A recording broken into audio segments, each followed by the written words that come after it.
We're waiting 2 minutes. Okay.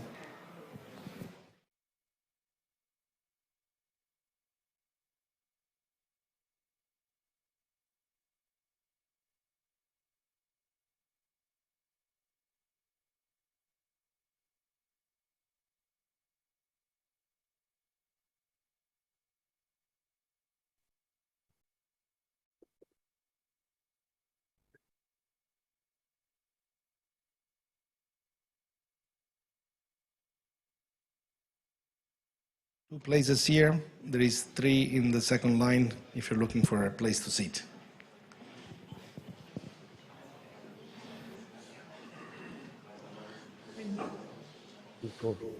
We always put 1 chair less than the amount of people invited, so there is always 1 standing. It looks better.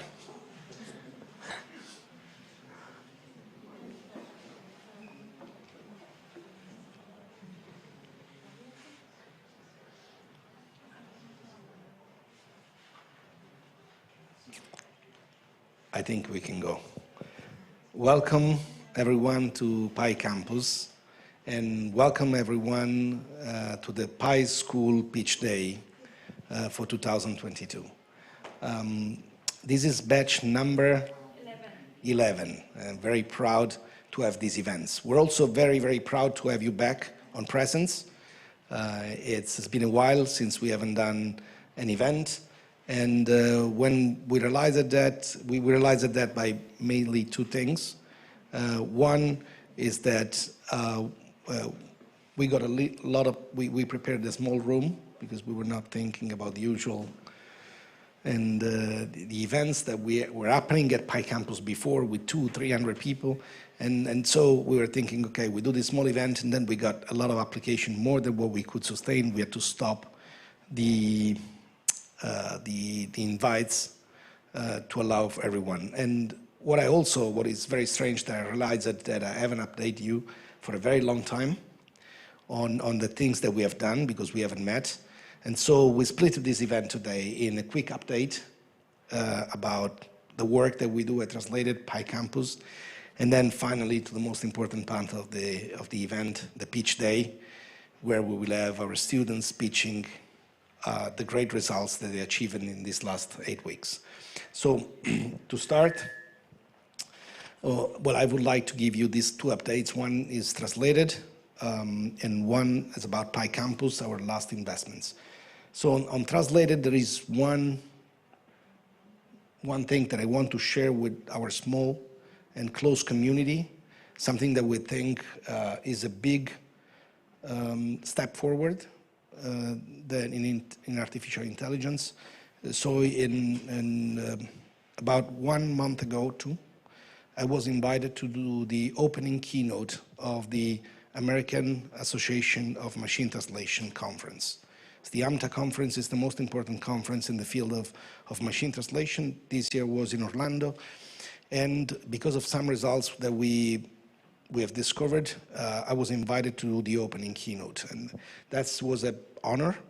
And those results, that were scientific results, are going to be presented in the next weeks into a blog post, a series of information, but I would like to give you a preview of those results today.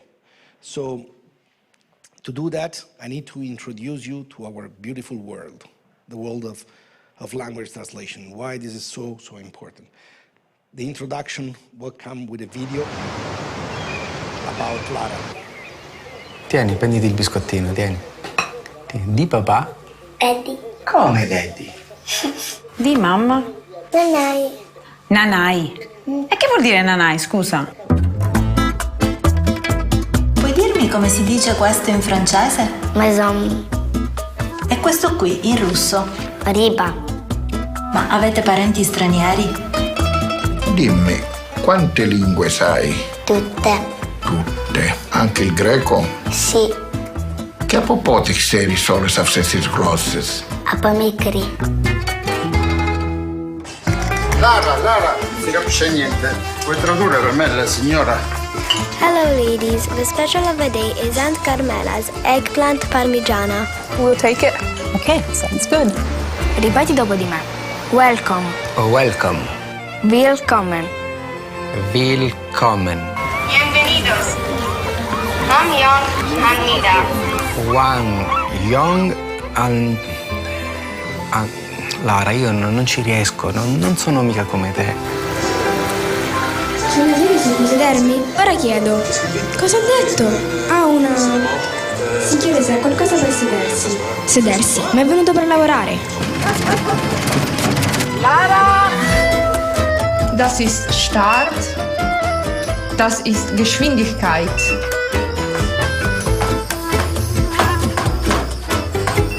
Koma ko siku ba ma gata. Ina ne ka woge woge na moto. Che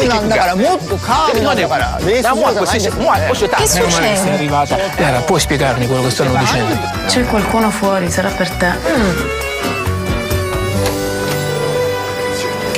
Buonasera! Ciao Lara. Ciao. Chi è il primo?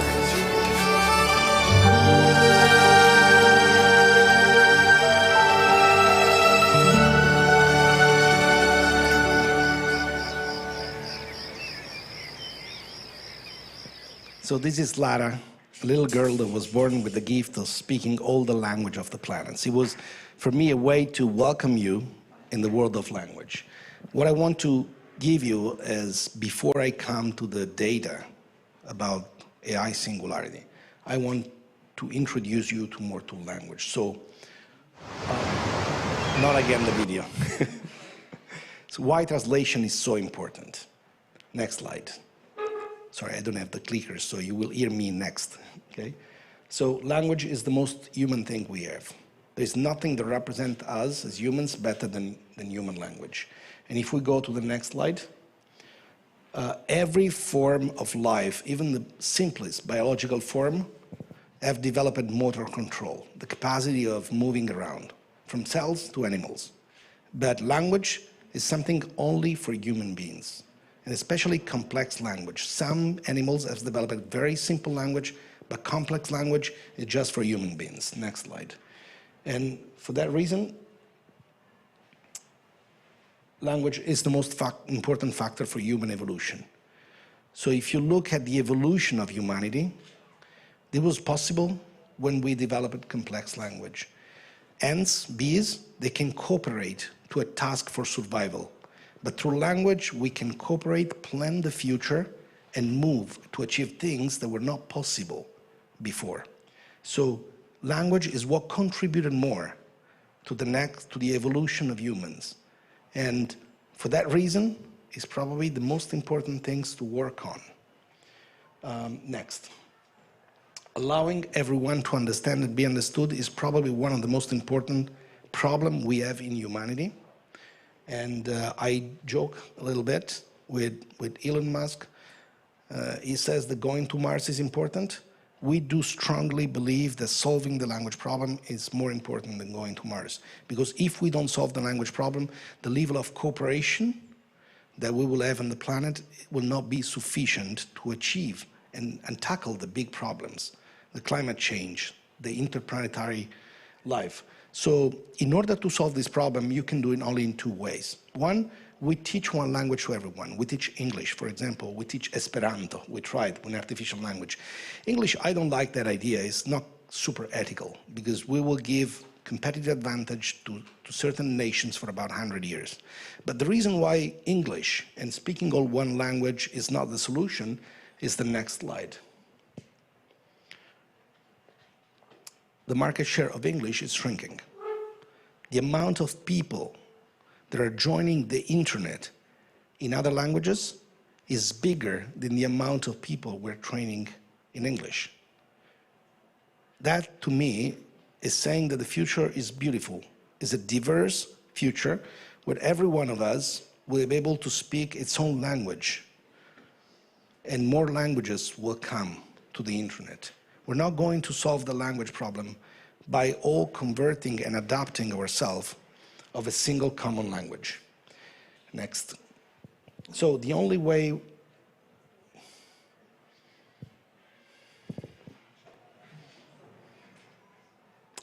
to do it is through translation, okay?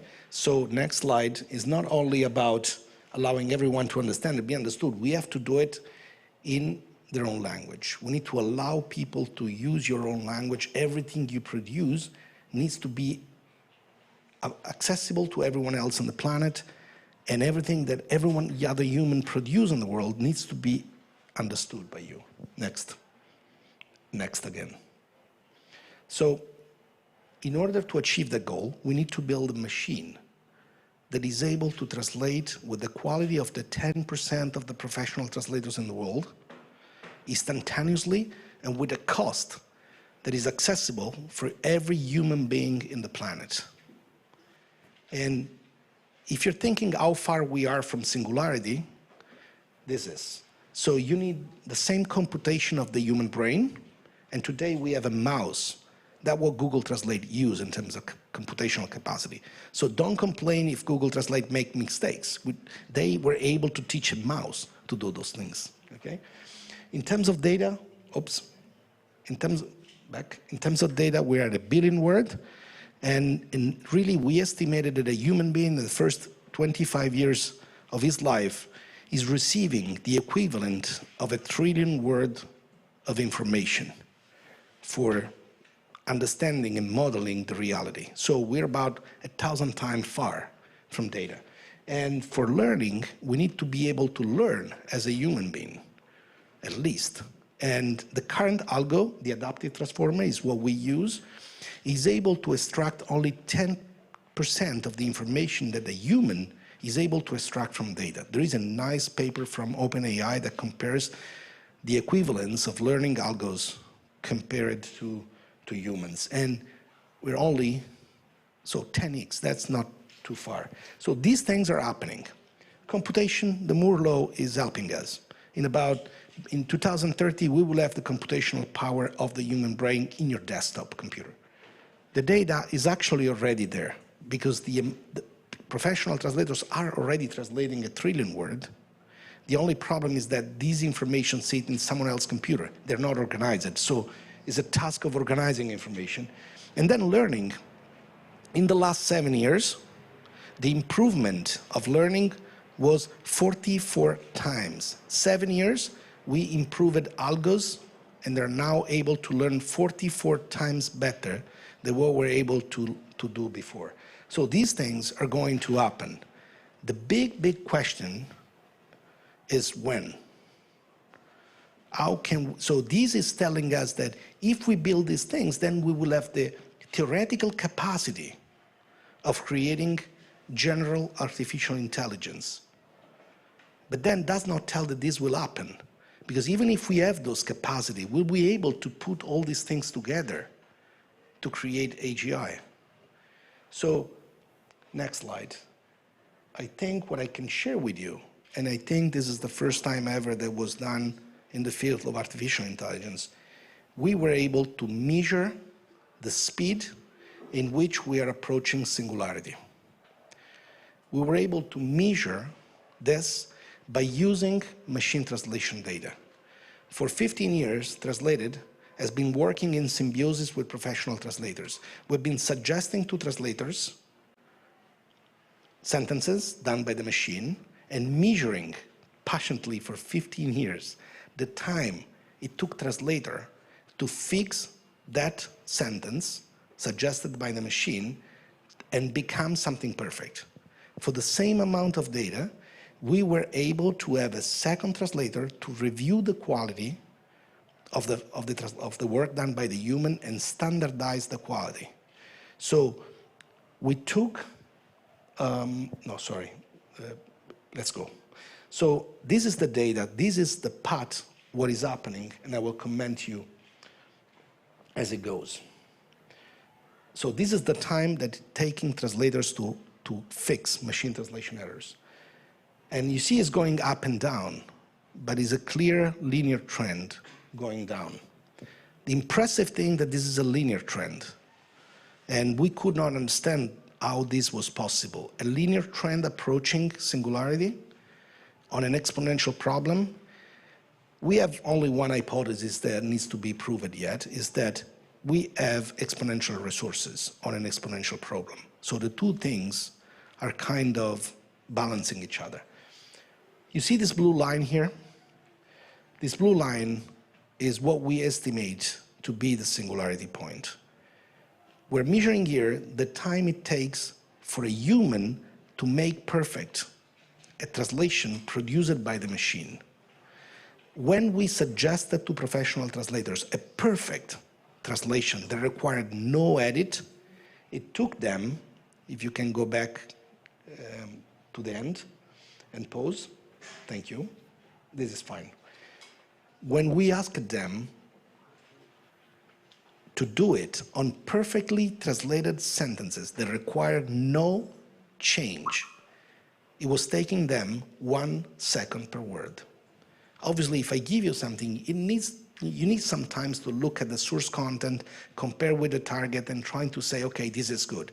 And this is about 1 second per word. So a sentence made of 10 words is taking about 10 seconds. 2 billion sentences. This Let's study... not think about our environment and economy as a whole. So there is someone connected on Zoom, nice. So the data is 2 billion sentences produced by over 130,000 translators. So the most diverse data set ever created on this topic. So this will be part of a blog post in the next weeks. And this was the data that presented in the opening keynote of AMTA. Next. There is, next again. So there is a few other more entertainment things that we have done over the last years that I would like to update you. One is this one that I know some of you have already seen. Next slide. This is the hydroelectric power plant created by Hermann Einstein, the father of Albert Einstein. So because the amount of energy we're using for AI is doubling as fast as the Moore law, about 18 months, 2 years, we double the energy, we decided to start acquiring hydroelectric power plants to produce all the energy that we use in our campus and our data center. And when we found and discovered that Albert Einstein lived in Italy for 5 years because his father was the creator of the first 3 hydroelectric power plants in Italy, we wanted that one. So we discovered in Pavia this beautiful building, old, that is able to produce 200 kilowatts of energy. So one nice thing that we did this year, restructure this and making this again into production. 200 kilowatt of energy will be sufficient for the next year and a half translated, including our growth. And we already placed other options on more hydroelectric power plant. The Wall Street Journal gave us the first page in December on this project. You can find and you can read the full story. Next one. The other interesting thing that you're all invited in that we're doing is that we discovered that for the 50th anniversary of the most adventurous regatta ever, the Whitbread Round the World Regatta, they decided that the regatta will be done without the use of technology. No GPS, no autopilot, just the human against the nature. So for a company that does AI, but believe in humans, believe that technology should be something that helps humans to achieve their goal, there was nothing better to prove in what we believe than deciding to go around the world in this regatta. So we got 2 boats, one in Rome that was preparing and now is going to Cape Town. We're starting 10 September 2023. One boat where we're training all the crew, and another boat in San Francisco where we're training the people in San Francisco. I hope you all remember Paul Caillard, the super skipper that did 7 times the America's Cup, 7 times world champion, and 2 times Olympian. So Paul Caillard is running our boat in San Francisco, and Vittorio Malingri is training the crew here in Italy. So if you're crazy enough and you want to prove that without technology you can do great things, translated.com/9, you can still apply for the crew, okay? This can only be done by non-professionals. So it's a regatta where of the 10 people on board, only 3 people can be pro. And then we need to find 7 non-pro for each leg. France, Cape Town, Auckland, New Zealand, Auckland, Rio de Janeiro, and back home. Okay, so if you're brave enough and you believe that we can still do better than computers, even if AGI is approaching, please prove and apply and join us. Next slide. So I want to give you also a few quick 2 trends on what is happening in AI. So one experiment that we did, so when we do machine translation and all these tests that we do with translated, most of the people say, hey, you know, but is okay. Machine translation cannot really translate well this kind of content because it does not have an understanding of the world. It's not able to model what's happening around us. And so that was a good point. And so we asked ourselves, what is in the brain of a transformer? What is inside the brain of an encoder? Actually, the model that generates those translations. If you take and could open the brain of an artificial intelligence, can we see what is inside? Can we see what an AI is dreaming? And luckily, have you seen probably, and you've heard of DALL-E 2? No, there are many models now that can do not only translation from text to text, but we can also teach machine to translate from text to images. So, we zoomed inside the model and asked the model to generate an image representation of what was inside. So, look at this. A language translators in the 90s on a computer, oil painting. That's a translation, machine translation, quite good. What is the machine knowing while translating this? Next slide. Boom. There is much, much more information than what is in the text. We never told the AI that in the 90s, people were using a phone, translators were wearing still a tie, and they were working on a computer with a CRT monitor and a dictionary probably there, okay? So even if that information is not present in the original sentence, models today, because they are trained on much larger amount of data, monolingual data, are able to represent reality and know much more than what we think. So the context information is actually there. So if the machine translation models are not able to capture those, it probably means that we didn't find a way to extract the knowledge yet. But the knowledge looks like to be there. So I made another experiment. Next slide. So I asked, well, how will a successful language translator in the future look like? Oil painting. And next slide, here what it comes. Dressed like Star Trek. That's not a telephone.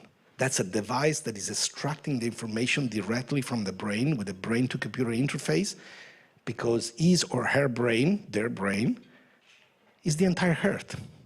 Is the planet. In their mind, they have already all the information connecting all the people, okay? So the amount of information, and I would say even creativity, that is in the model as of today is much, much bigger than what we can expect it. And I hope that that will stimulate some of you in thinking how to invent new multimodal approaches to try to interact with machines. Stop for a second. Are you Mr. Chuzeng's mother? Okay, this one I want to show you. Okay, how do we use this information? How do we use multimodal information as of today? This is a nice experiment, but so I want to show you an end-to-end solution where visual information together with text information and audio information are combined together on a model, almost end-to-end model, to dub a movie. And the movie that I picked is Squid Game. The reason why I picked Squid Game, because most of us saw Squid Game in Korean with subtitles in English, because the dubbing market was not fast enough to produce the dubbing. It took 2 months to have the series dubbed, and really Squid Game became a top hit in only a few weeks. So what you will see here is a machine that is understanding the original text, translating the original text, adapting the original text, and then generating the audio. And the voice acting that you hear is 100% done by the model. The only trick that we use it here, the only place where you use it human ear, is that in the process there was some adaptation problems. So the text was kind of too long, and so a human converted the text a little bit to fit the content. That part of the model was not done yet. So it was a human that did what is called the adaptation. But the transcription, the translation, and the generation of the voice, there is no human actor involved here. Let's see the dubbing. Are you Mr. Chu Zhengwu's mother? Yeah, Chu Zhengwu. He is my son, sir. Do you know where your son happens to be now? On business in the United States. Why do you ask, sir? Well, we're the police. And I'm afraid, Mrs. Chu Zhengwu, but your son is under arrest. Not bad. Probably we're not there yet to dub every movie from Netflix, but I think there will be a lot of content that will be accessible to anyone through these technologies. Next. So that's the part on translated. Sorry, I took some of your time, but it was almost more than a year that we haven't updated you. On PyCampus, I will be much, much faster. I want to tell you just the last 4 investments that we completed at PyCampus. So next slide. Sea Change. The New Zealand team for the America's Cup is not connected to our sailing project. I knew them by other way. They decided to take that technology, the foil technology of America's Cup, to create a sustainable way of transfer between islands, short distance, fully electric on foil. Sea Change. This is in Auckland. Next. Second investment that we have done this year is Hubble Network. So you may have heard of Starlink, a network of low-orbit satellites to provide internet access in the world in every place. It's a great project. Elon is sending 12,000 satellites on orbit, and I think already 8,000 are already there. And we are users of Starlink, great projects, but we have billions of devices, IoT devices, that would like to connect to the internet, but they cannot. And so with Hubble Network, we are creating a network of satellites to provide Bluetooth access globally through satellite. Basically, it's a low bandwidth system where any IoT device, including your device if you want your phone, will be able to connect to the internet directly through Bluetooth. Magic. I never thought that Bluetooth could go 300 kilometers in orbit. And this is without any change to the chips. That technology is compatible with current chips, just requires a firmware upgrade. Next. This is very in target with the audience here today, and also because they just launched the beta this week. Please take a note, Metaphor.system. This startup is creating the next Google.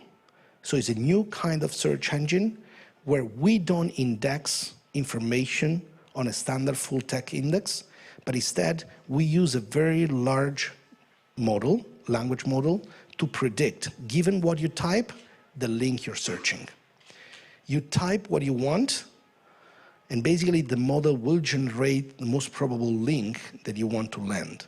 So instead of organizing the information by keywords, it's organizing information by meaning. That was possible thanks to the new models. Now the idea all started with GPT-3 and the Transformer large language models, and they brilliantly applied this. Instead of predicting the next word, they're predicting the link associated to the content.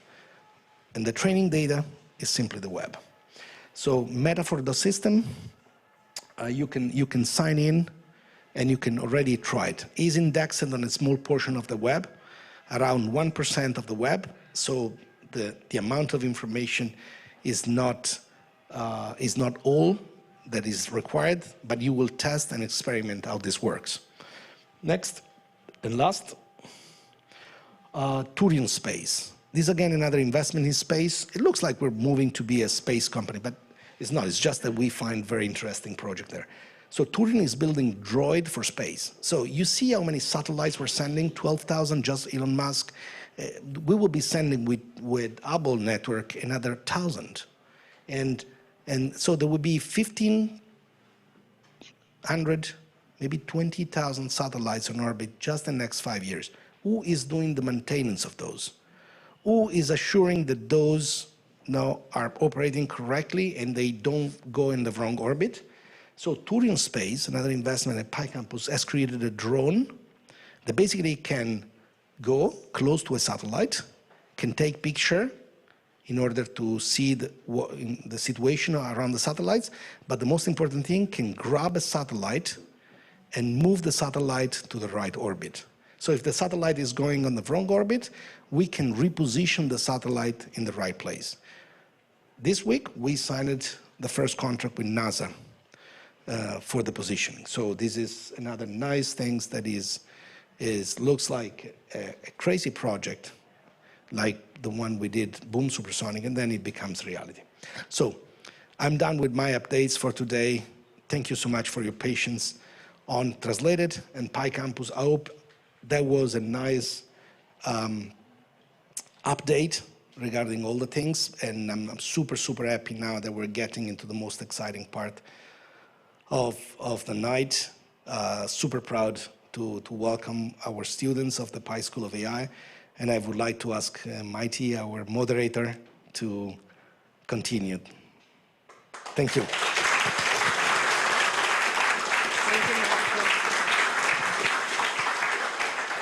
Okay, this is a very tough act to follow, what Marco just did. And unfortunately, I have to start with a very mundane thing, but we have two cars who are blocking our neighbor's entrance.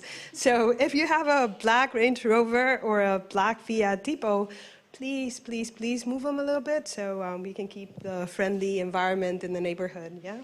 Thank you. Can you hold this for me? All right, so I think now after Marco's presentation, we can move on to our pitches. So this is really the culmination of 8 very intense weeks of collaboration between innovative businesses and our brilliant AI fellows. So together they have been working, collaborating, putting their expertise in industry and in artificial intelligence to come together with the solutions that you're going to learn about in a little while. So this is an excellent presentations that you will see today. I want to mention that we have some of our fellows and our sponsors joining us online today, because we've been lucky to work with international stakeholders this time around, and also our fellows are always coming from all over the world. We're happy to welcome some here, but you will see one of the pitches will happen remotely, and it's a very interesting case that you'll learn more about. Before we continue, I'd like to invite Isabel and Sebastián to talk a little bit more about the school, and then we can get started with the pitches. Yes? Thank you, Mighty. Thank you, everyone here in this room. It's so nice to see all these faces. Thank you to all the people that are online. I wanted to thank you, the fellow that came to the campus. I'm so happy to have them physically here. We have a hybrid model, working online with all of you, and then some of you coming, having the chance to come in the campus. And I think we have good synergies, good vibes. That was an amazing 2 last weeks.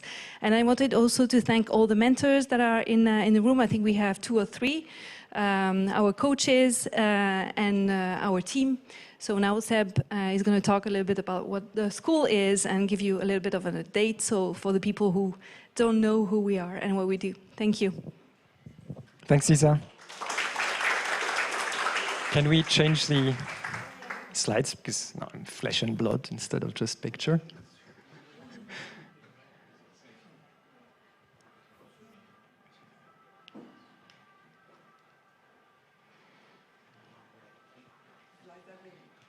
Slides are ready, but my clicker just gave up, so the battery is gone. No, it's back. That was a joke. Let's see if it works. Does that do anything? No. Huh? Can we do the next slide system? Okay. So then, next slide, thanks. So this is... Okay, right, yes. I won't introduce PyCampus. I think everyone knows that we're a venture fund. Marco has spoken about PyCampus enough. And so you can move to the next slide, please. And move on. These were skipped. I wanted to give an update about what's been passed. We had amazing talks after COVID. This was the very first talk that we had in presence here. It was, as you can see, around the pool in the summer, with a speech from Petar Veličković from DeepMind. Maybe some of you attended it. It was a very interesting talk on a paper that was published in Nature on methods to augment human intuition using AI.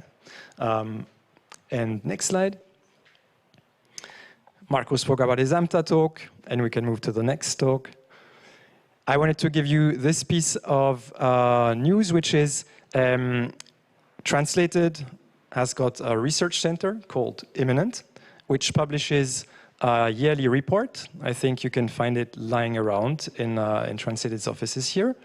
And I'd like to advertise the second edition of the Call for Projects that we do with Imminent. It was a success last year. The idea is this year again, we are giving out grants, 20,000 euros each, so a total of 100,000 euros, to 5 projects in 5 different areas that you will find on our webpage. And the projects are in areas that have to do with language and technology. So if you have ideas for a project, you don't need to be an established researcher, you don't need to be a university, you could be anyone that's got great ideas, and so we'll listen to you and we'll have a series of, a committee of experts go through the projects like we had last time, then select those 5 that we will fund. Thank you. Next slide. And yeah, I wanted to speak about the PySchool of AI program to give those of you who don't know us that well an idea of how we work.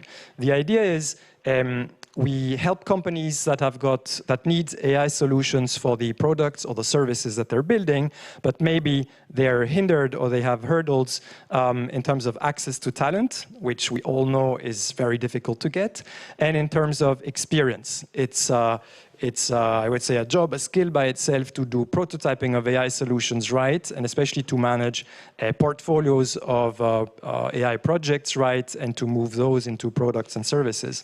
And so what PySchool offers to do for these cases is we identify challenges in terms of business pains with companies, and you'll hear the pitches about those business pains that we have identified in the past edition, number 11 of PySchool of AI. And then we pair those with engineers. Some of these are sitting in the audience and will tell you about their work in these 8 weeks to solve this challenge. Turn it into a prototype, and then hand over to the company that sponsored this entire thing so that they can use it in their platform. So the 2 main points that you will see come out of the pitches, I guess, is one, that we utilize AI state-of-the-art. You'll be able to spot that some of the solutions we use are, well, I'll just say extremely recent. You'll see how recent. And we do that at speed because we operate in a model that has a fixed duration of 8 weeks. So we get started, wherever your project is, we take it on, and you'll see some projects we took up at different stages of maturity, so they weren't all ready to be worked on full-time, but instead we found solutions to that and shortcuts. And we take it through to prototyping stage, and so it's kind of guaranteed we will stop at 8 weeks. So this is very much of an agile thinking where we deliver value at after a bounded time frame. Thank you. Can we move to the next slide? So just a slide to recap, I guess. We mix the identification of the business pain with the state of the art. And the intellectual property that comes out of this, by the way, goes back to the sponsor. Thank you. Next slide. We operate with a team. You're sitting in our headquarters, as you've probably spotted, out of here. And as Isa said, we used to have, full editions taking up the entire space here where you're sitting now. Now, post-COVID, we also operate in a hybrid mode where some of the work is done remotely and some of the work is done in presence here. And moving on. Now, it's my pleasure to get to the core of this presentation, which is the pitches. And so I'd like to hand over to Mahin.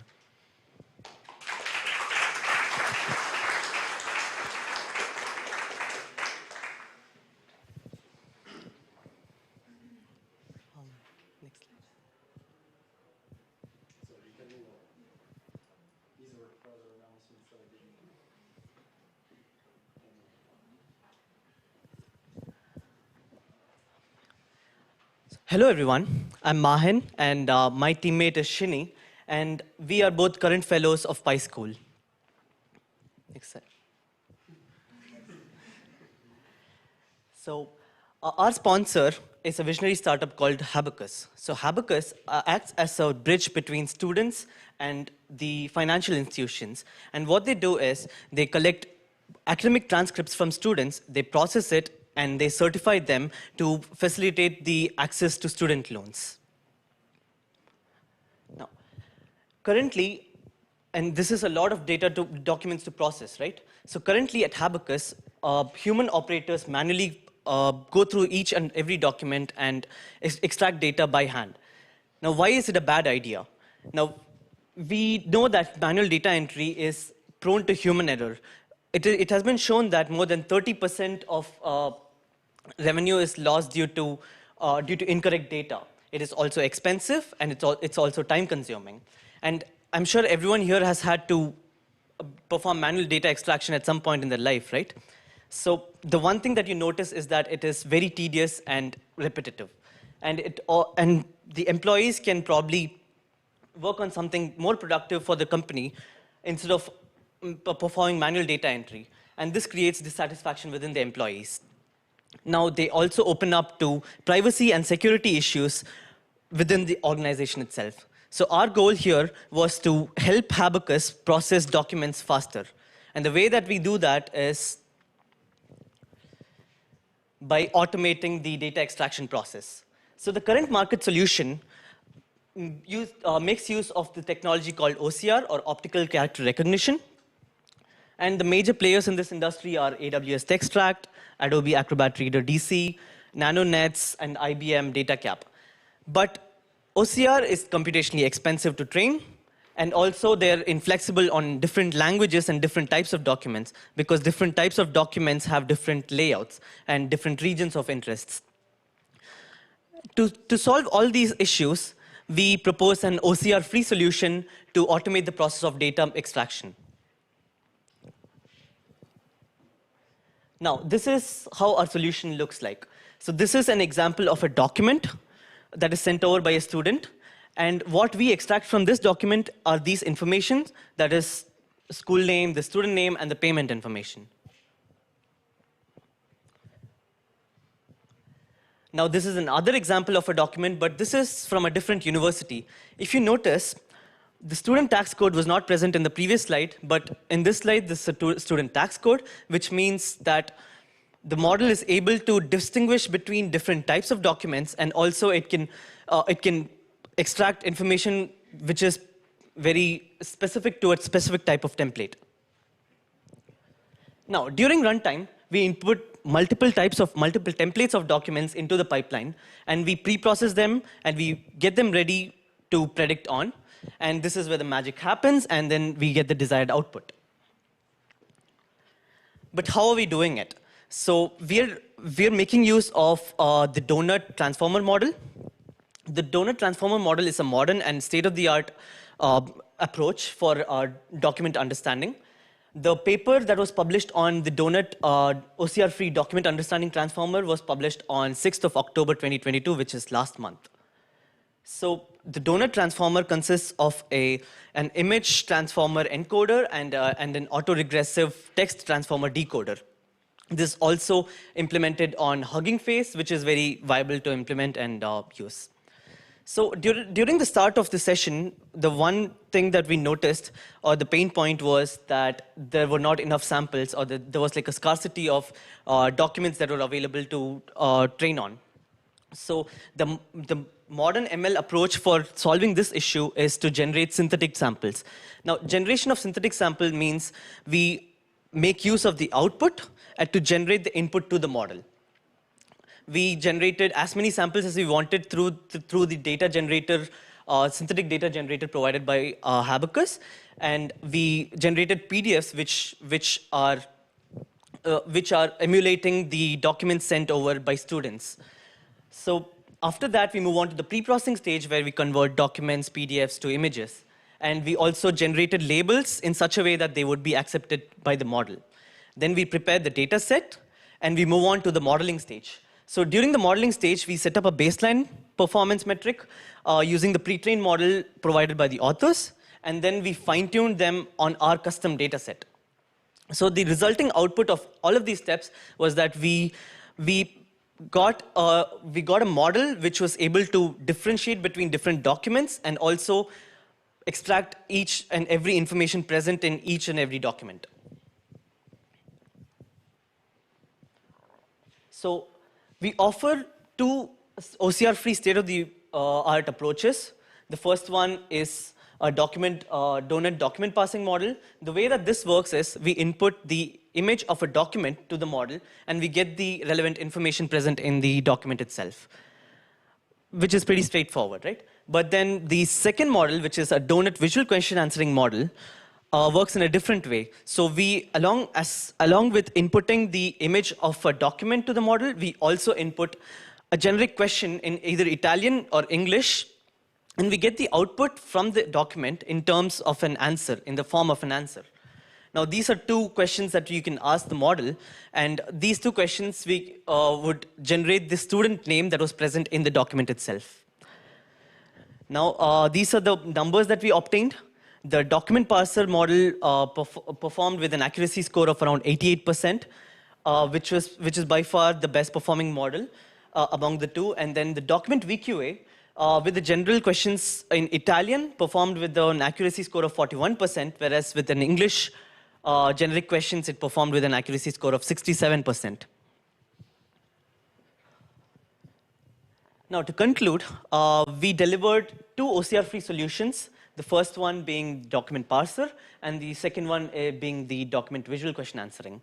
Now, given more templates of data, we could scale these to new documents and new university templates, and also throughout the last 8 weeks of our project of the project, the main priorities for us was to get the best performance out of the current model and the current data.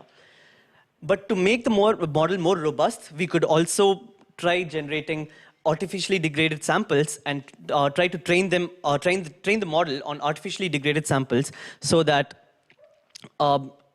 even a student, even a photo that was taken by a student can be detected by the model. And the one good thing about automating the data extraction process is that it's not only limited to academic documents. The applications are universal in nature, and the use cases are infinite. Any organization that can try to implement this into their pipeline would benefit tremendously in terms of both time saved and also scalability. Yeah. So I'm Mahin, and I'm a software engineer from India. I have a bachelor's degree in electronics and communication engineering, and I specialize in artificial intelligence or machine learning. My teammate is Xingyi Chen. She is an NLP research assistant, and she also holds a master's in artificial intelligence from the University of Amsterdam. And our coach, Francesco, he is a machine learning engineer here at PyCampus, and he helped us tremendously throughout the last 8 weeks of the project. Thank you for your attention.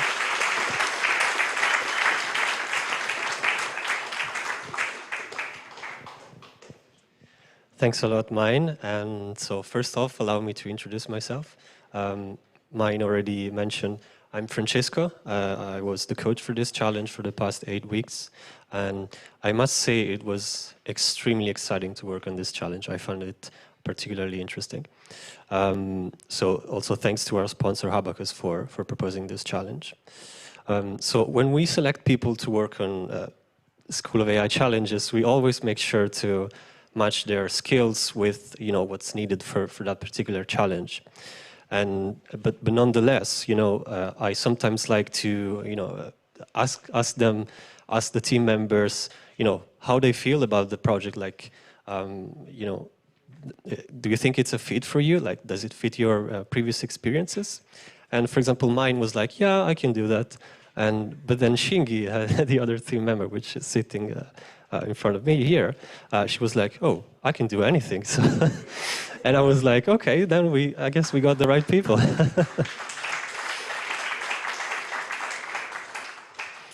All right, so congratulations again to Mine and Shingi for this interesting challenge.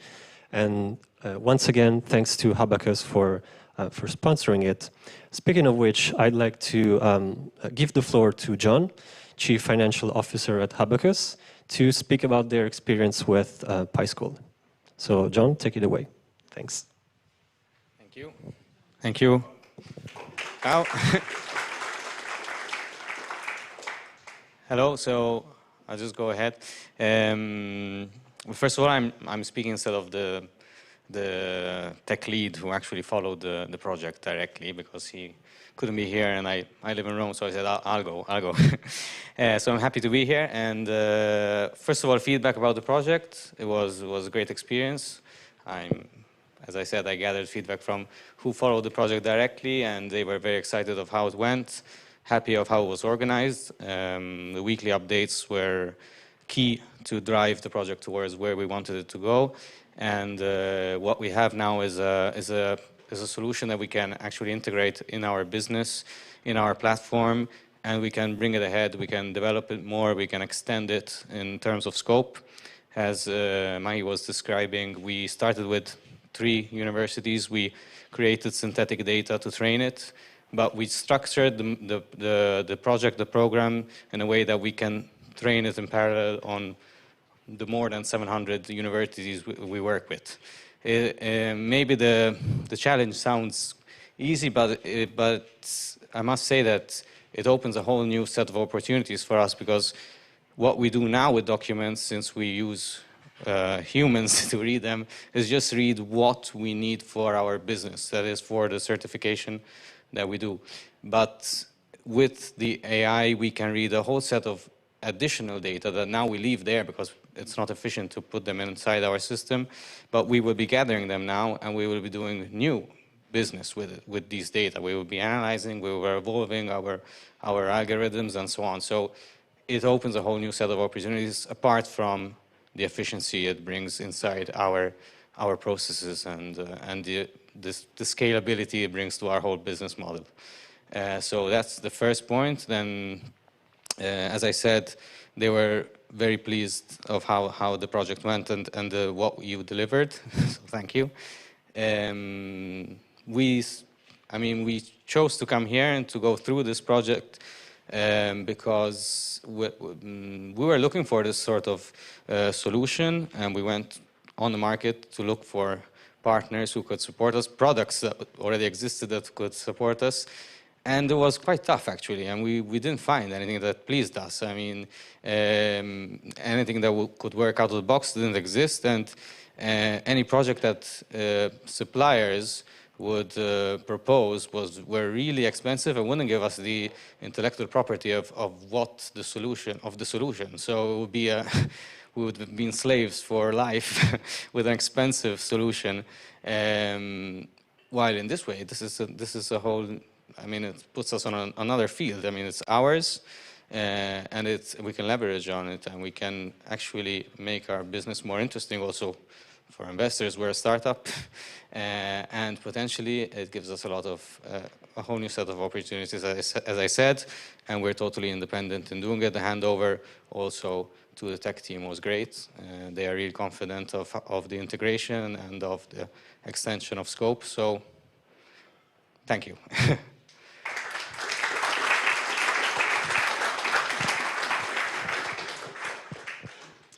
So many thanks, John, and thanks again to Abacus for sponsoring this challenge. So now I would leave the floor to Natalia for the next presentation.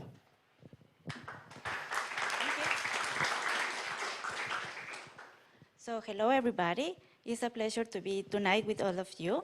So the title of our challenge is Artificial Intelligence for Business Client Classification. So we will go to the next slide. So here we want to give you a little bit of context. So Oric is a legal services provider, and this company is always looking for data, for technologies to offer a better service, more personalized.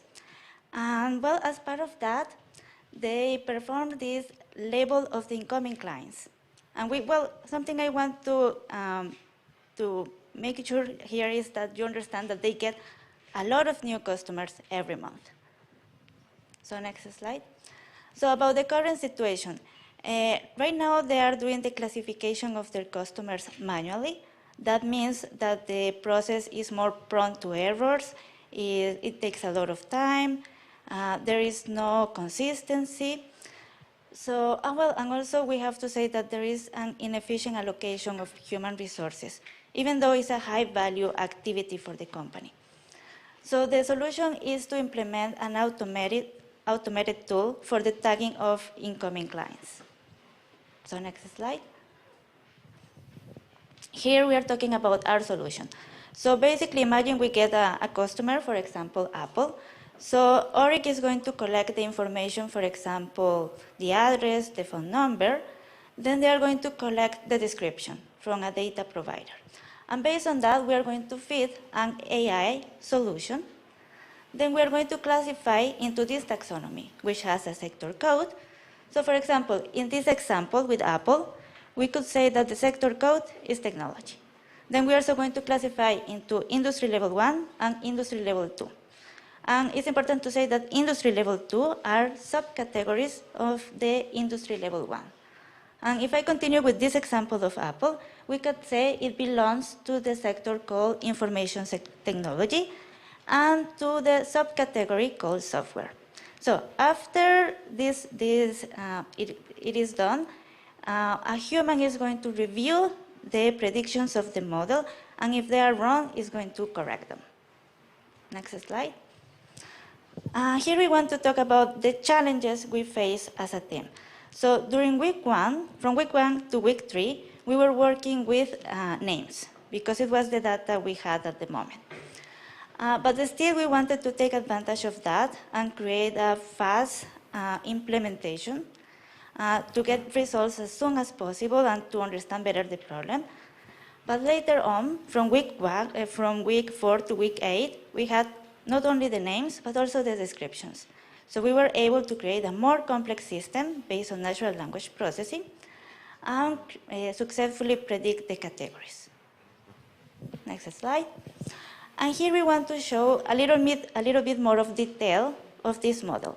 So the model we selected is called DistillBERT. It's a really popular model. In the literature, it's characterized by being fast, cheap, but at the same time, it's very effective.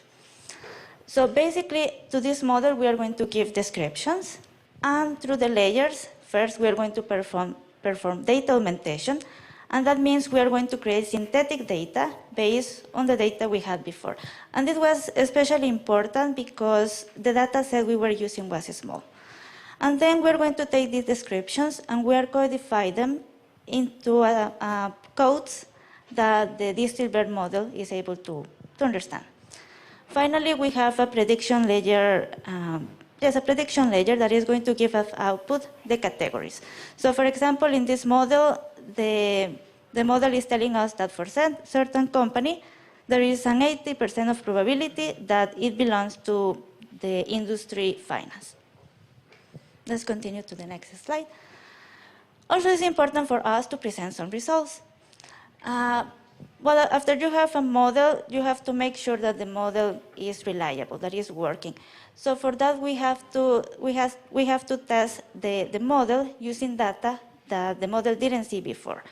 And for this, we use a sample of 100 companies. They were provided directly by Oric.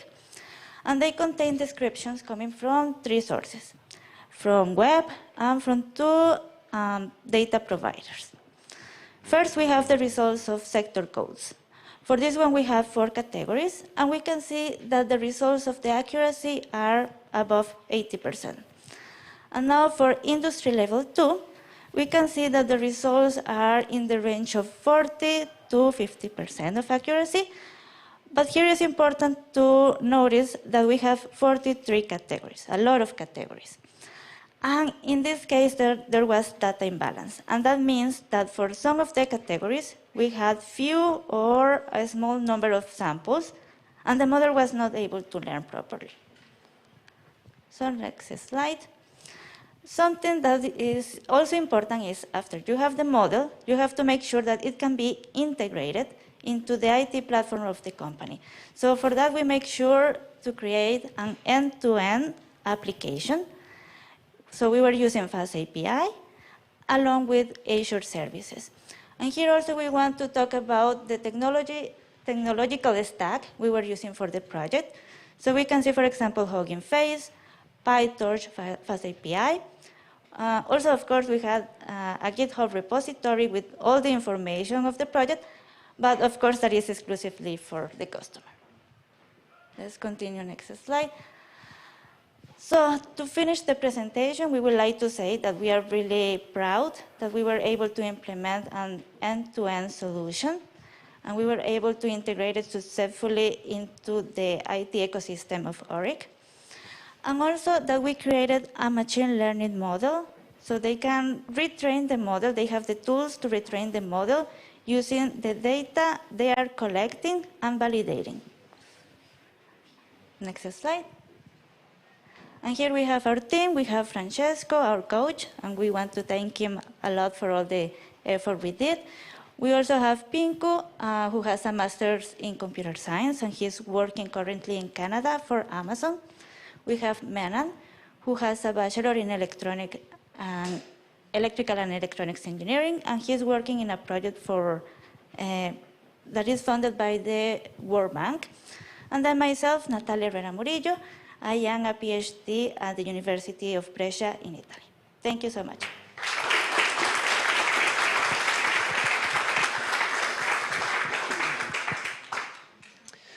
Thank you, Natalia, and congratulations again to you and the whole team. In fact, let me give proper credits also to Pinku and Menan, who are not here. Unfortunately, they were not able to join us physically. But I would like to point out that their support and their contributions were vital to the success of this project. So at first glance, this might look like a simple problem. After all, we're just trying to assign tags to companies based on a short text descriptions, and that's like not a novel thing. However, as Natalia pointed out, we had several headaches, right, through the 8 weeks, starting from sourcing the data, okay, which we didn't have at the very beginning, as well as the good amount of integration work we had to do to make the tool usable. So I would like to renew my congratulations to the team for pulling out this amazing result. And so now I would like to give the floor to Wendy, Chief Innovation Officer at Oric, to say a few words about their experience with us at PySchool. So I'd like to start by saying, on behalf of the entire Oric team, thank you. Our team deserves extra credit because they had to work with a team of lawyers. That presentation was edited more than anything else. If you've never worked with a lawyer, there's a reason why there are all those jokes about us. You know, we waited, I think it's been 4 years. I think I first visited PySchool in the summer of 2019. And we really wanted to make sure we brought the right project to the campus. There are some very mature AI offerings around certain parts of the businesses or services that we offer to our clients, but not in the internal data insights that are so important to the way that we run our business. And I think it was great to flag this seems like a really simple problem, but in fact, not only were we trying to make sure that we captured the right industry and sector of our clients, because of the footprint of the companies that we represent, they provide services across many services. And think about, for example, in Walmart. So if Walmart, which we all would understand to be a retail company, tomorrow buys one of the largest pharmacies, suddenly they are now in the pharmacy business. And then you could imagine a year later, they could buy an urgent care business. And suddenly in 2 years, every Walmart in the United States or every Walmart globally also has a pharmacy and a medical service right in the Walmart store. And so the way that we structure this, the way that we talk about this is not only could we code our clients as they exist when we first begin to do work for them, but as their business changes, this solution is crawling publicly available information and other information that we purchased to understand changes to the business. And I will say the two things that we learned from this, one, the 8 weeks go so fast. It was amazing. And two, the need on our side, especially to really be thinking about the integration sooner rather than later.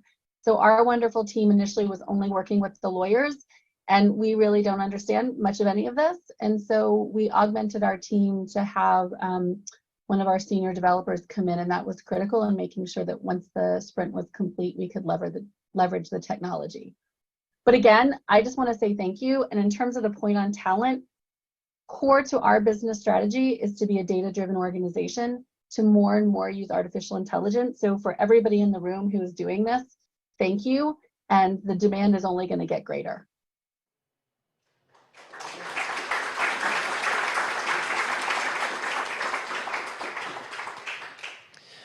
Thank you so much, Wendy, for the kind words. And so it was really a pleasure to work with you all. I hope it was the same for you. So thanks again. And now I'll leave the floor to Vij for the next presentation. Thank you. So, good evening, namaste, and buonasera, everyone. I was just telling my friends earlier today how I love to hear people speak Italian because I love the way you enunciate each part of a word. So just trying to learn. Anyway, I'm Vijayashree, and it's my pleasure to be standing in front of all of you to present the work that we've been doing for the last 2 months on behalf of my team. A quick note before we get started, our sponsor is actually an early stage startup. So their strategy requires that we keep the work that we did for them confidential. So a little hush hush. But we would like to show, we kept this name because we would like to show how our technology can be applied to other problems that are relevant and impactful. Allow me to elaborate. So there's insurance. A very important problem in insurance is customer segmentation. An insurance company, it's very critical for them to understand how their customers are faster and better. This is a great application for our technology. A healthcare. A histologist, a healthcare professional, has to take a blood sample and efficiently diagnose what strain of disease that belongs to. That is also an important application of our technology. Let's dream a bit now. There's space. A very important problem is morphological galaxy classification, and that can also be solved very well if you model it hierarchically. And then the problem that we picked to talk about today, which is food security. We picked this because we believe the sheer scale and impact of this problem is really high, and it needs to be addressed. So, one of the first buildings I laid eyes on when I came to Rome last week was FAO. And according to FAO, do you know we lose $220 billion, the global economy loses $220 billion every year due to plant disease. That's a lot of money. We also have many other consequences due to the increase in threat food security. There's biodiversity, people lose their livelihood, people hence lose their income, and then there's trade. There's loss of trade between nations. Let's come a little closer. Italy is responsible for 90% of the world's tomato production. Did you know 1 in 5 tomatoes can actually be destroyed due to plant disease? How do we fix this?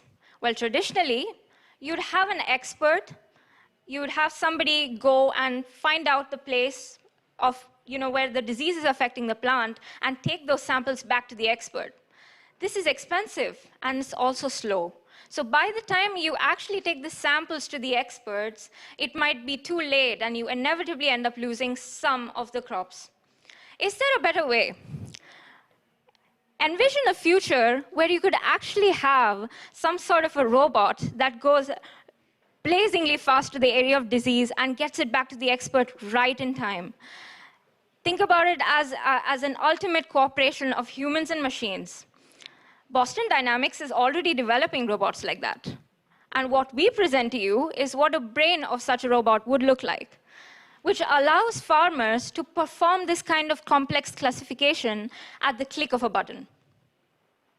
Now notice how this problem is structured this way. So I'll go to the next slide and explain why this works so well. There are 4 features we identified in most real-world problems. And let's start with something called data scarcity. Any ML engineer sitting here knows that all real-world problems are usually data problems. And our system deals with this kind of data problem. Then there's data imbalance. Especially when it comes to disease, you know that there's always diseases that are more frequent, and then there are diseases that are rare. Almost no data in the world is perfectly balanced. Then, hierarchical. So when humans want to identify something, they usually start by asking a question. And when they ask a question, it provides them some kind of context or clarity about the main category that they want to classify. It's similar for computers. So this kind of hierarchy is basically a computer trying to find out the main category that, in the previous slide, that image belongs to, for example. What disease does it belong to by narrowing down the options it has? In this case, a disease family. So when you model a problem hierarchically for the technically minded people there, you're basically partitioning the manifold of the solution space into submanifolds, which makes it much more accurate for a classification. Then, almost always, even though you start with less data, you have a lot of data eventually. So you need a system that gets better with time.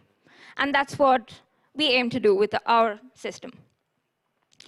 Now, in the next slide, we'd like to show you the kind of technology that we used and the papers that we read to design our system.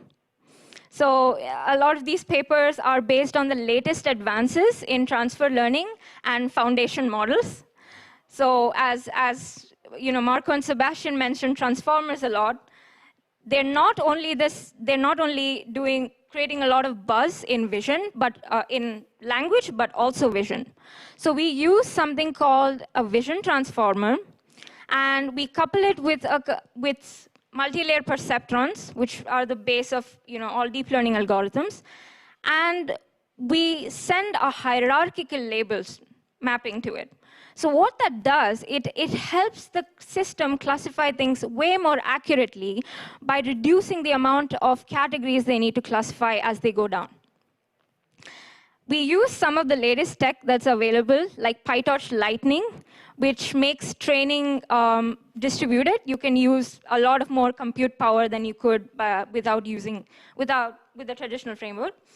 Then we use something called Docker to make experiments more reproducible, because that's extremely important. You cannot have 40% and 60% twice when you run it. Then we use some of the latest computer vision libraries to create what we call synthetic data. Usually when we have less data, we have to create something called fake data to allow us to perform classification. That's a magic trick for all computer vision problems. And then, we can move to the next slide. So before we worked on our original problem, we found out that the best available AI system for this problem actually gave a 36% on 4 categories. Our system at 8 weeks, and many coffees later, 73% on 4 categories, and 50% on a 17 category problem. And this is just 8 weeks. So we believe that our system at its current level can actually improve 3 points percentage in accuracy after every 1,000 label samples are sent to this. We call it the simplification hypothesis, but I guess that works quite well in this case. Lastly, I would like to introduce the wonderful team who made this happen. So there is Dennis, who has a master's in AI and robotics from University of Sapienza, and he's an extremely fast programmer. There's, I cannot pronounce his name, I'm sorry, Christoph. He has 12 years of experience working for some of the biggest finance companies in the world, and now he's all set to revolutionize the field of AI. And then there's me, pursuing my master's, and I have 4 years of research experience in computer vision and trying to transition into other fields in AI. Lastly, I would love to thank our mentor, Filippo. Our mentor, Filippo, who is a PhD student in data science, for his valuable guidance, especially when we were stuck with data problems. And last but not the least, our coach, Cristiano, who's a theoretical physicist, PhD in CISA, you made me mention it, by the way, and lead AI scientist at PySchool for his constant support. And I would like to thank you all once more. You made it happen. And that's it. Good evening, guys. Thank you.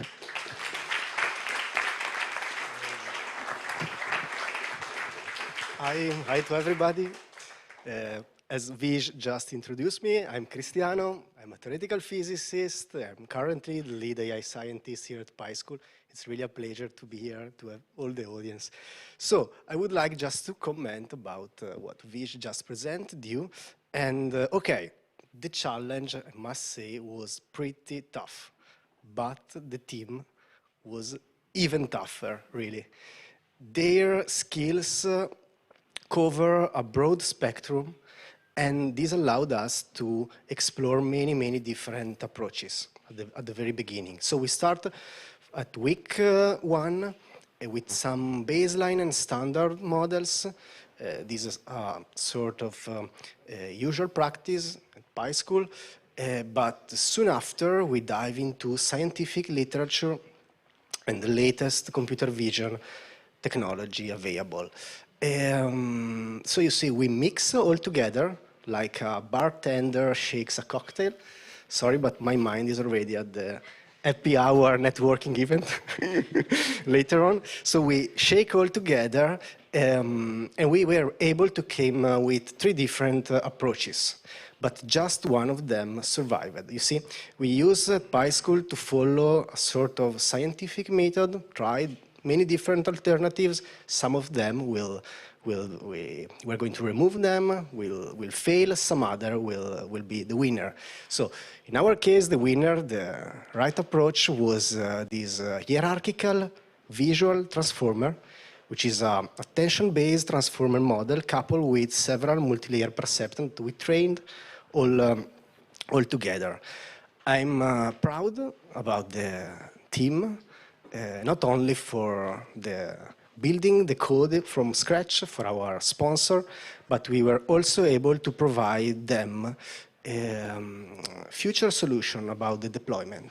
You see, what I like the most about this challenge is first thing that really this technology can be applied to many use cases, very different, from Galaxy to healthcare and to food security, for instance.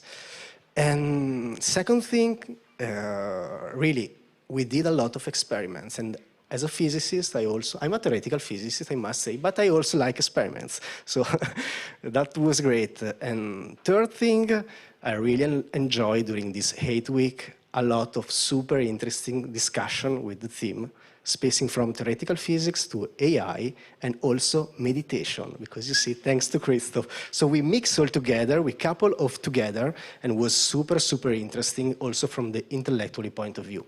So thank you again to to the team, and I'm very proud about it. So give another clap to the team. Yeah, let's. So I would like now to present the last pitch, last team. Unfortunately, but we are very happy. Srishti, we are not very happy, sorry. Unfortunately, Srishti is not joining us because she faced some visa problems, but she's online. You will listen to her. Hi, Srishti. She's in India, in New Delhi. You will listen to her story, and I'm very, very proud, and I don't want to spoil her too much. So just a quick introduction about our sponsor. Here is Brink. It's a Berlin startup. We will have the CTO later, and Brink is part of our AI for Good initiative. I will talk a bit later on about this AI for Good call, but Brink was the winner for this edition about these AI for Good initiatives. Berlin startup. So, Srishti, are you ready? Wow. Yes, I am. Okay, so hello everyone. I am Srishti from India, and my teammate Vinura is from Sri Lanka. We're both fellows here at Pi School of AI, and we worked on a challenge by a Berlin-based startup called Brink. Brink, and hence our challenge, works on the intersection of climate and artificial intelligence by focusing on sustainable development using technology. Now, I would like to start by sharing my screen. I think it's disabled at my end. All right, it's showing now. Right, so today as I start talking about my challenge, I'd like to begin by talking with my audience about a personal problem of mine that I've been facing for the past few days now. So I am currently in New Delhi, India. And just yesterday, I was in the hospital as I was suffering from severe breathing problems. I was feeling suffocated. I was feeling choked, and my eyes were literally burning. I am a victim. I'm a victim of what you can see currently on the screen. I'm a victim of severe air pollution and smog in New Delhi. Can we move to the next slide, please? What we now see on the screen are two screenshots that I took from my phone just this morning. The screenshots clearly show that the air quality index in Delhi is in very severe category and is as high as 471. My phone knows and tells me that this severe air quality index may cause respiratory effects even for healthy people. And I, right in front of you here, is one of those healthy individuals who, despite having any past history of medical illness, are suffering. We are suffering. I am suffering, and I fell prey in the hands of this environmental issue called pollution. Next slide, please. Now that said, let us now think about our environment and economy as a whole. So our industry and the world is growing faster than ever, with startup culture booming in and a whole lot of companies entering into the market. This also means that now is a crucial time to ensure that we don't just grow, but grow in a sustainable manner.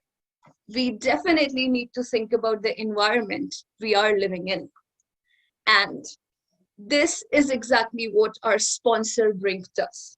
Brink is a Berlin-based startup that uses the latest technology to help the economy ensure that it grows in a sustainable manner. Can we move to the next slide, please? Particularly, Brink does this by focusing on the European Green Deal. Now, the European Green Deal is a set of policies laid out by the European government, and it aims to help transition the entire European economy to sustainable practices by the year 2050. If you think about how it does that, it focuses on 6 core environmental objectives that you'll see on the next slide. that are crucial for any economy to grow in a sustainable manner. And this is actually great, as we can see on the next slide, that with such formal policies in place, can we move to the next slide, please? Two important purposes are served. First of all, such policies avoid greenwashing. They prevent companies from falsely claiming themselves to be green. And then this also accelerates investment in truly green projects. Well, so far so good. The policies are in place. The government cares. The government cares for victims like me and my friends. Now, as simple as it gets, new companies entering the market now just need to ensure that they align themselves under this European Green Deal, and then we're good to go. Well, here's the catch. Easier said than done. Let me now talk about the bottlenecks that new startups or existing companies might face as they try to align themselves with the European Green Deal. Can we move to the next slide? Now, there are three major problems. First one, there is very limited publicly disclosed information that kind of hinders the assessment of this Green Deal in a straightforward way.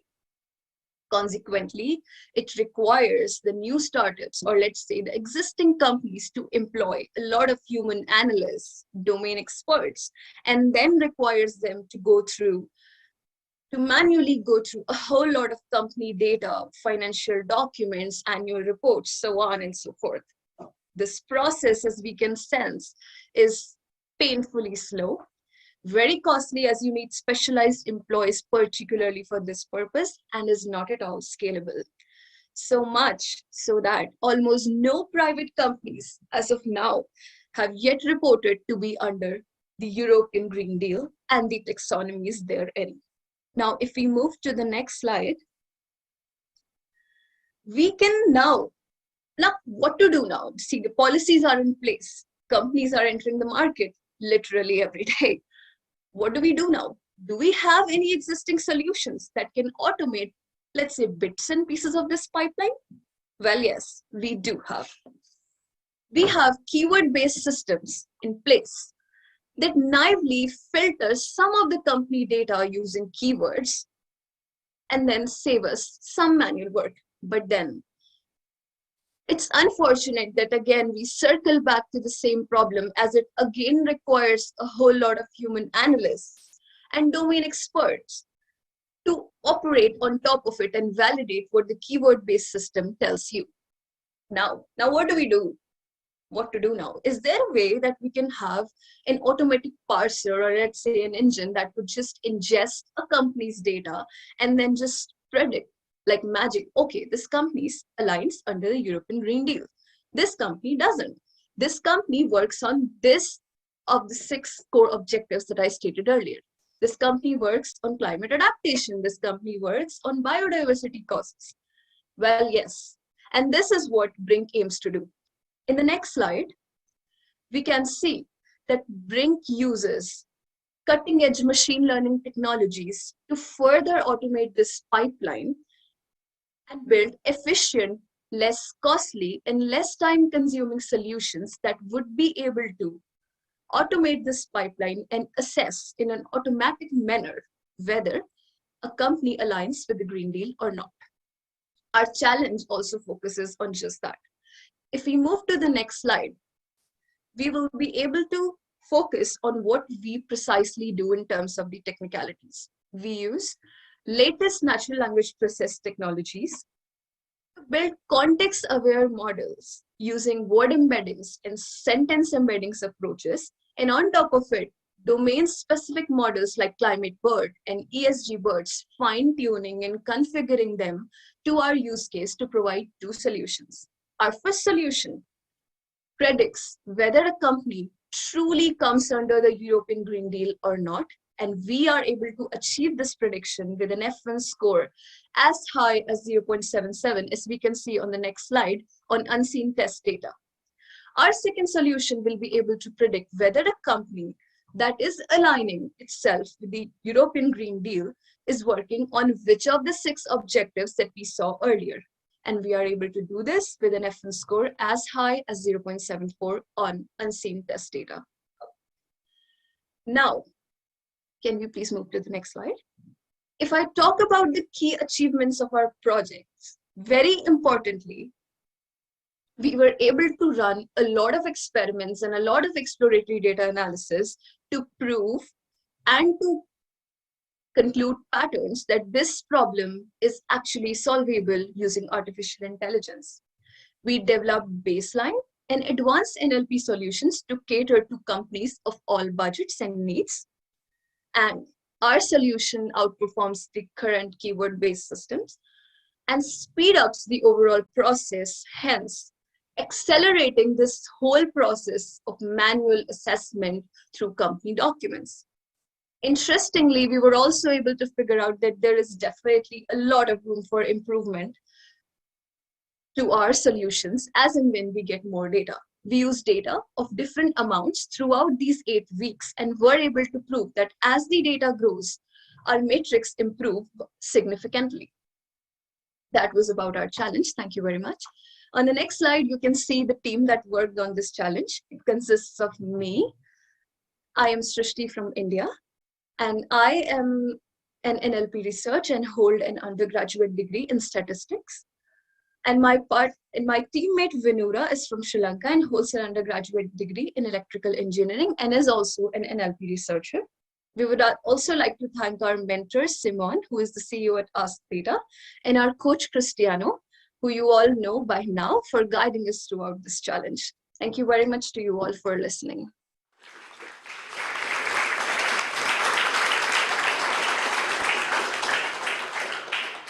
Thank you so much, Srishti. And I would like to spend also some credits for Vinura that helped a lot also in the last days. Srishti that was focused on the pitch, and he was working on the final code. So it's online.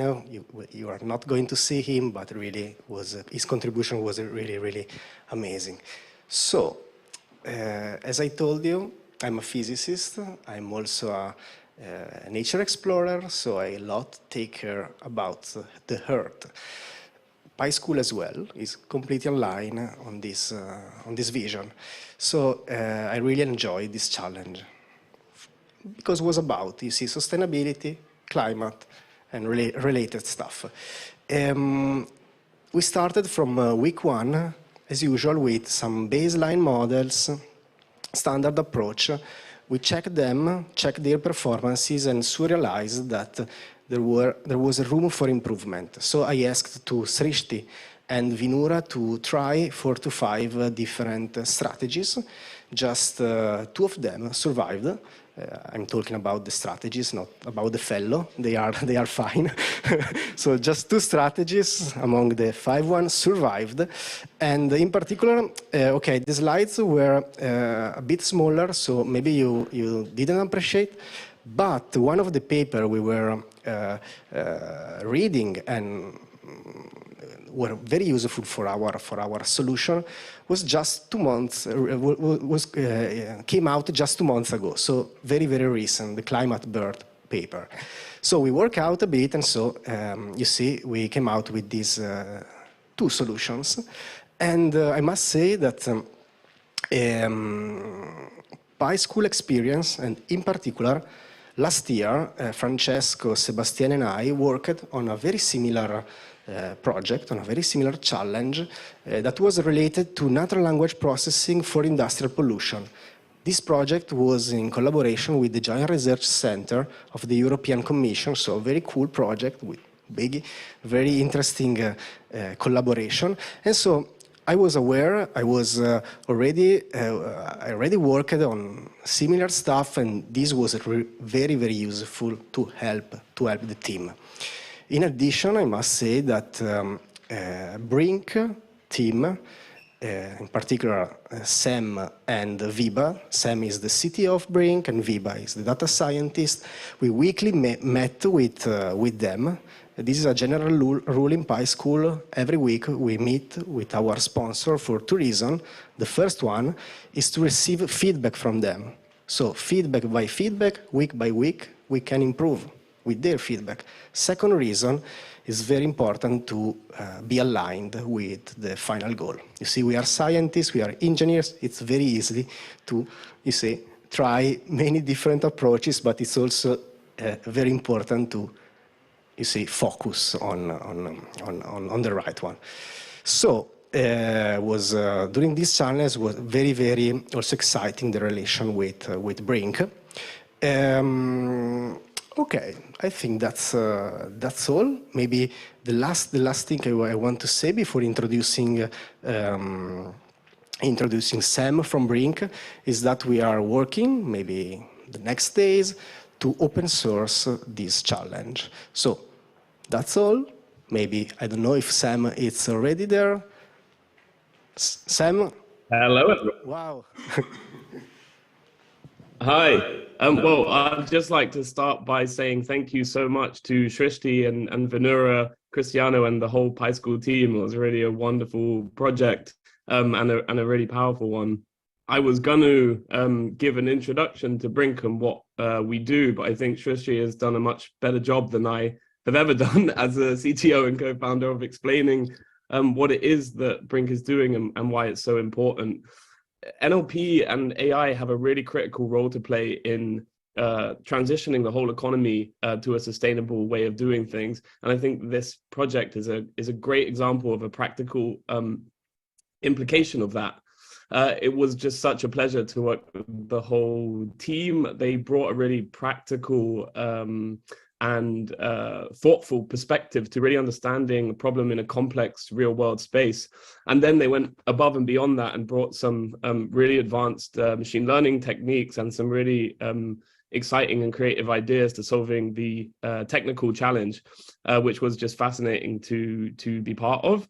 I think, as was mentioned, I was particularly interested to see a real-world application of ClimateBERT, which was developed by our friends at the University of Zurich, and it's amazing to see the downstream and practical use cases of large transformer models that have been retrained for specific domains. So that was amazing to see, and once it's in production, I think it will really have an impact against what we're trying to do.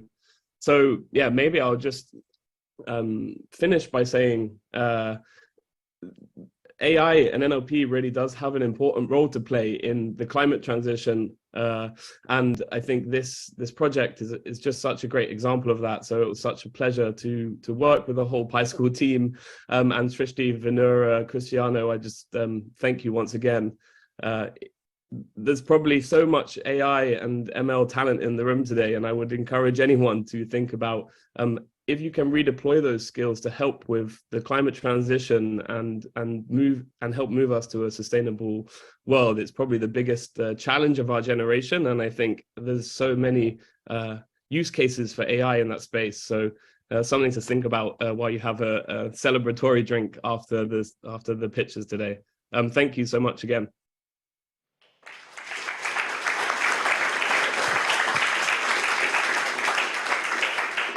Thank you, Gay. Sam, it was really a pleasure working with you.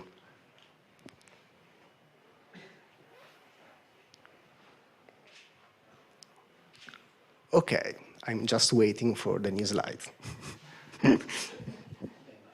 Okay, here we are. So, just last 5 minutes about me.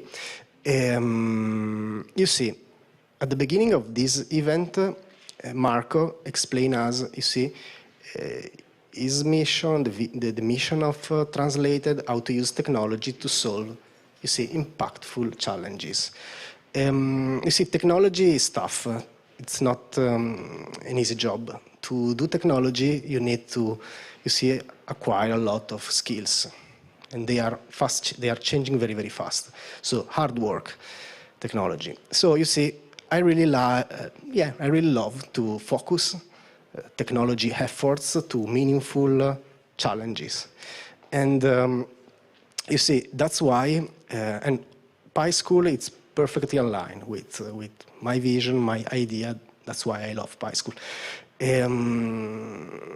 So, you see, to achieve this mission, we recently opened AI for Good initiatives, an AI for Good call, where we invited companies, startups, and also institutions, like research institutions, to join us. And if they win this call, you see, if you apply to this call, you need to have some requirements, and you can win. And you see, if you apply to this call and you win it, you are able to interact with us, and we will offer our support, you see, our AI support to achieve your mission. So it's a great pleasure today to announce you that the winner for the next session of our program, PySchool of AI, it's a very interesting collaboration. The collaboration will be with the National Observatory of Athens, which is a research institution based in Greece, and is part of the Earth observation ecosystem in Europe. And we will start a collaboration with them about, you see, they are already working on some very interesting problems, and they are related with the forecasting of seasonal wildfire. As you can easily understand, climate change, due to climate change, we have many effects. One of them is drought, so it's not raining, you see?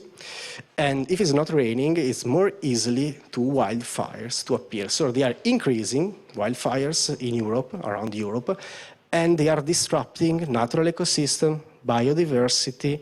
They are disrupting also, you see, human lives sometimes, and infrastructure. So it's very important to, you see, to better understand this phenomenon and to maybe work to mitigate it. So we will kick off soon this collaboration on Earth observation with the National Observatory of Athens, and it's called NOAA, about this deep learning for seasonal wildfire forecasting. So, you see, my motto is turning bits technology, see, turning bits into dreams. So I think that using AI for climate mitigation is a dreaming challenge for PySchool. So thank you, and looking forward to start this collaboration. Thank you again. Wow. All right, so this is it for the pitches today. I hope you enjoyed them. We really want to thank, and they have been thanked many times, the fellows. It's been great to work with you and to have you here. We especially want to thank our sponsors who have really put their trust in the School of AI, and I think they're very happy, as you've seen, with the results, so thank you for that. If you want to join the next edition of the next session of the School of AI, we are set to go in January, so either as a fellow or a company who wants to sponsor a challenge, you can find us around here and talk to us, and we'll be happy to set something up. So now the last final thing, I do want to say goodbye to everyone online, so you don't have to stick around for the last piece of what's going on. We want to hand out with Seb and Isa, if you can come up, hand out the diplomas to our fellows here. You said goodbye to the live stream? I said goodbye to the live stream. Bye. So they're officially gone. Yes. Do you want to? Yeah.